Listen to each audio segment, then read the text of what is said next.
সকাল সকাল আমরা বেরিয়ে পড়ছি আমাদের যে সিম খেতে রয়েছে। যারা আমাদের ভিডিও দেখেছো আগে তারা জানো আমাদের সিম খেতে আজকে আমরা জল দিতে যাবো। তো আমাদের টুনটুন মাসিকে নিয়ে এসেছি এই মূলা খেতে বাহিনা দেবো টুনটুন মাসি যাতে পেট ধরে।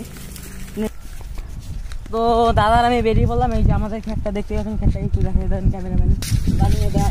সামনে যে বাড়িটা দেখতে পাচ্ছ বাড়িতে দেখা যায় ওই বাড়িতে তো আমরা এখন জল দিব আমাদের সিম খেতে। তো ওদিকে যাচ্ছি। তো রাস্তার পাশে শাহরুখ খানের ভাই জলখানে দেখা হয়ে গেল। এখন যে পাইপটা দেখতে পাচ্ছ এটার মধ্যে জল ভর্তি আছে, এখন এটা আমাদের বের করতে হবে। এই যে এখানে মোটরটা বসানো কারেন্টের মোটর, দাদা মুখটা খুলছে। তো আমরা এটাকে খালি করে তারপর লাগাবো। ভিডিও জুস পিলা দো মৌসুমি কা। দেখতেই পাচ্ছ বন্ধুরা আমার দাদা হাগু পেয়েছে, ও বাড়ি যেতে চাচ্ছে কিন্তু আমি দিচ্ছি না। এটা মুখটা দেখিয়ে দেয়, দাদার খুব যেটা হাগা পেয়েছে বন্ধুরা। তো তারপর এই যে খেতে পাইপ টানানো হয়ে গিয়েছে। তো এই যে খেতে জল আসে, জল ভরছে। তো আজকের মিলি ব্লগটা এই পর্যন্ত।